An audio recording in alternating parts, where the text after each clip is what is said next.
Magandang hapon po. Sumampa sa nakasansad na BRP Sierra Madre sina AFP Chief of Staff General Romeo Browner Jr. at Western Command Commander Vice Admiral Alberto Carlos. Ilang oras lang yan matapos nilang masaksihan ang pambobomba ng tubig ng China sa barko ng Pilipinas. Yan ang tinutukan ni Joseph Morong, exclusive.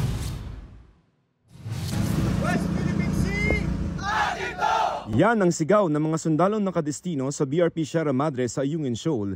Kasama nila mismo si AFP Chief of Staff General Romeo Browner Jr. at Western Command Commander Vice Admiral Alberto Carlos. Sumampa ang dalawa sa BRP Sierra Madre pagkatapos daw i-water cannon ng China Coast Guard ang mga resupply ship na nagdala ng supplies sa Sierra Madre.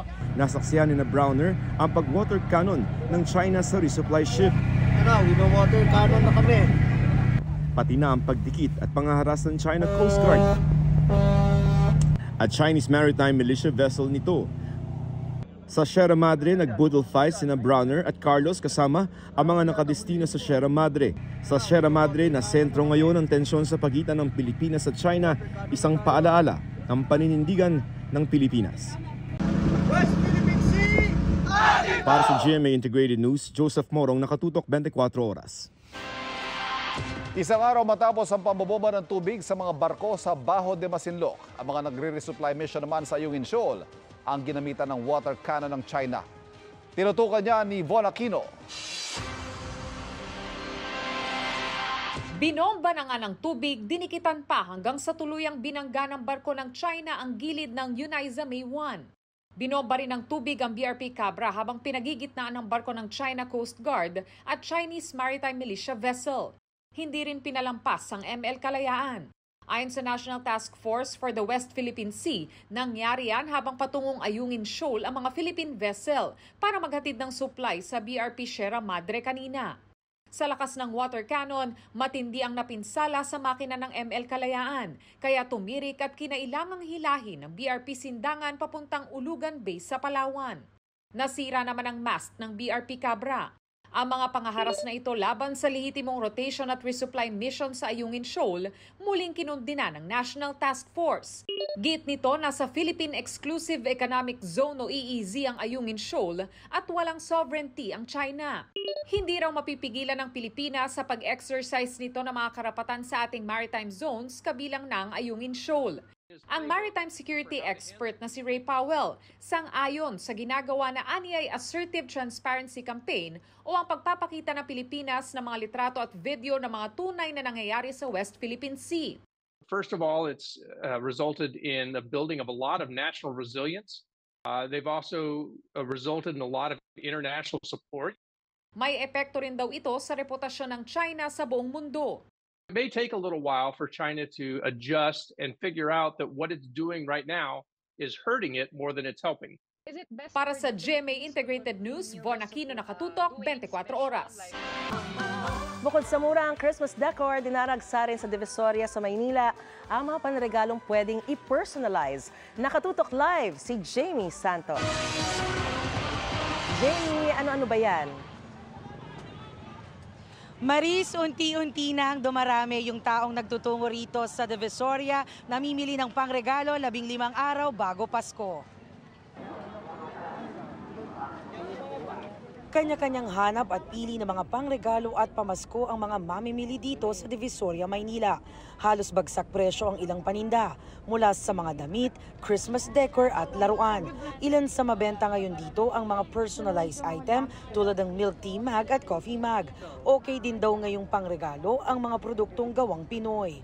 Kung di pa nakakapag-decor ng bahay, may mabibili pa rin ditong mga palamuting pampasko. Ano po pinamimili nyo, ma'am? Pang-exchange gift, pang-regalo. Yung mga apu-apuhan. Ano po ang favorite ng inyong apo? Ito dress daw pinabibili dress. Maris, paalala ng mga otoridad sa mga magtutungo dito sa Divisoria, magdoble ingat. Magdala na rin ng payong dahil biglang umulan tulad ngayon, umuulan na dito ngayon. At kung hindi maiiwasang magsama ng mga bata, ay huwag mag-iwaglit sa kanila para hindi mawala. At yan ang latest mula rito sa Maynila. Balik sa iyo, Maris. Maraming salamat, Jamie Santos. Nag-abort mission muna ang Christmas convoy sa West Philippine Sea matapos silang palibutan ng 3 barko ng China. At yan ang tinutukan live ni Jonathan Andal. Jonathan. Ivan, nandito ako ngayon sa West Philippine Sea. Ipapakita ko lang sa iyo itong barko ng China na kanina pa sunod ng sunod sa amin. 3 yan actually, na iniikot-ikutan kami kanina pa. 2 barkong pandigma nila, 1 Coast Guard ship nila. Dahil dyan, Ivan, ngayon lang, nagdesisyon ng aming kapitan na abort mission na. Hindi na kami tutuloy yung plano sana ng grupong atin ito koalisyon na pumunta sa Lawak Island bukas para mamigay ng regalo sa mga sundalo natin doon. Sakop pa ng Pilipinas itong bahaging ito ng dagat. 16 na oras pa nga lang kaming naglalayag mula El Nido sa Palawan. Sakay ako ngayon ng civilian ship na MV Kapitan Felix Oca kasama yung iba pang sibilyan. Kanina, katatapos lang po ngayon ng isinagawang misa sa pamumuno ni Father Robert Reyes. May isang naiyak dahil nga hindi na matutuloy yung plano sana o yung mission sana na magatid ng regalo sa mga sundalo natin nagbabantay sa ating teritoryo. Nagkakaroon ngayon ng konting programa, pinaparating ng mga miyembro ng ating coalition yung kanilang sentimiento sa na-abort na mission ngayon. So Ivan, pabalik na kami ngayon ng El Nido pero sabi ng grupong atin ito coalition na isisikapin pa rin nila na maihatid yung kanilang pamaskong regalo sa ibang paraan doon sa mga sundalo natin na nagbabantay sa ating teritoryo. Mula po rito sa West Philippine Sea para sa GMA Integrated News. Ako po si Jonathan Andal, matutok 24 oras. Maraming salamat. Ingat kayo dyan, Jonathan Andal. May Game 3 pa sa NCAA Men's Basketball Finals matapos talunin ng San Beda Red Lions ang Mapua Cardinals sa Game 2 kanina. Nakatutok si Mav Gonzalez. Jam-packed ang Mall of Asia Arena para sa Game 2 ng NCAA Men's Basketball Finals kanina. Tabla na sa tig-isang panalo ang San Beda at Mapua matapos bawian ng Red Lions ang Cardinals kanina. Nagtapos ang kanilang laban sa score na 71-65. Nobody but us thought that we would be here right now. And he just told us to win, play better, play hard defense, and good that we played that way in Game 2. And we're gonna play harder Game 3. Nagtapos naman sa 3rd place ang CSB Blazers matapos talunin ng LPU Pirates 93-83 sa kauna-unahang battle for bronze sa kasaysayan ng NCAA. Pinarangalan din ang ilang special awardees gaya ng Freshman of the Year at Most Improved Player. Si Clint Escamis ng Mapua Cardinals humakot ng 4 na award kabilang ang Rookie of the Year at NCAA Season 99 Most Valuable Player. Sa susunod na linggo ang Game 3 ng NCAA Finals, mapapanood live sa GTV. Para sa GMA Integrated News, Mav Gonzalez, nakatutok, 24 oras. Nireveal ni Pambansang Ginoo David Licauco ang kanyang Christmas plans at New Year's wish. Christmas time is family time para kay David kaya tuwing Pasko kasama niyang magpahinga at mag-enjoy ang pamilya. Wish daw niya sa 2024 ang maging successful ang kanyang business at magkaroon ng self-improvement. And that's my chika this weekend. Ako po si Nelson Canlas. Ivan, Maris? Thanks, Nels. Thank you, Nelson. Magre-retiro na po bilang Chief Executive Officer ng Kapuso Network si Attorney Felipe Algozon at papalitan siya ni Gilberto Duavit Jr. Inanunsyo yan ni Gozon sa pagdiriwang ng kanyang kaarawan kagabi. Narito ang aking pagtutok. Ang GMA Network na kilala ngayon bilang nangunguna, pinakamalaki, pinakapinagkakatiwalaan at most awarded multimedia network sa Pilipinas, nakamit yan sa ilalim ng pamumuno ni GMA Chairman and CEO Attorney Felipe L. Gozon. Sa pagdiriwang ng kanyang ika-84 na kaarawan kagabi, nagsama-sama ang mga kaanak, kaibigan at katrabaho ni Gozon. Dumalo rin ang matataas na opisyal na gobyerno at GMA stars. Dito ay nanunsyo ni Gozon na matapos ang mahigit 2 dekada, magre-retiro na siya bilang Chief Executive Officer ng GMA Network. The GMA Board of Directors has approved my retirement as Chief Executive Officer effective December 31, 2023. But I will still continue as Chairman Advisor and Chairman of the Programming Committee. Uupo bilang CEO ng Kapuso Network ang kasalukuyang GMA President at Chief Operating Officer na si Gilberto R. Duavit Jr., ang pinakamatandang anak ng isa sa founders ng GMA na si Gilberto M. Duavit Sr. The board also approved my recommendation to elect Mr. Gilberto R. Duavit Jr. as the new Chief Executive Officer to replace me effective January 1, 2024. President CEO, and he will continue to act as Vice Chairman of the Program Committee.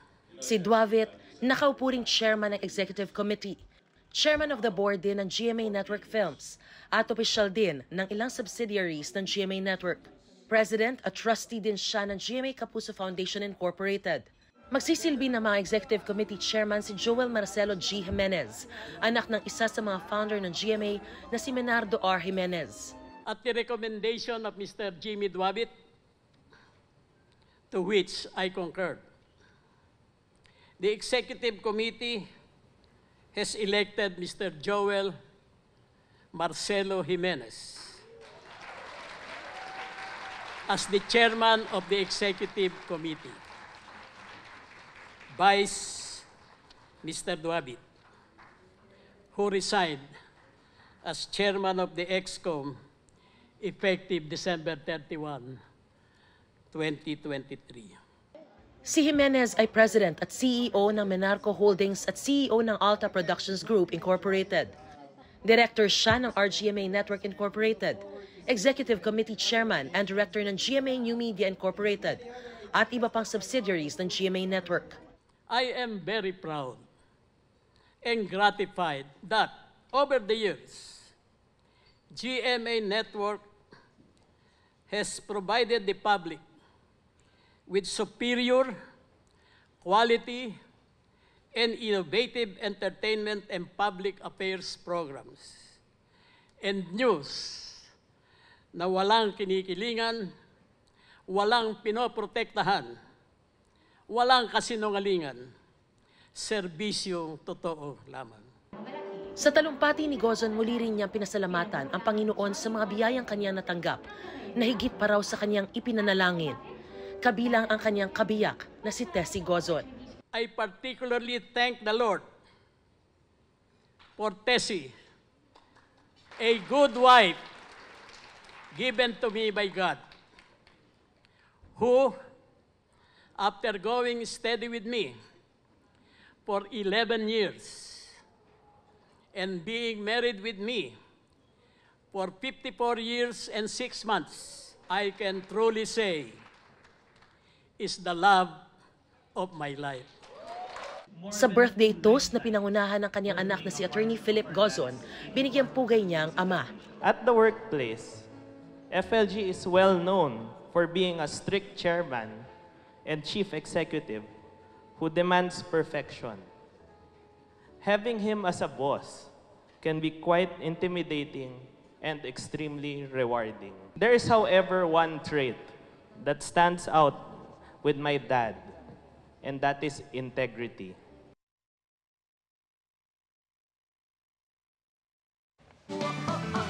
Salamat, FLG.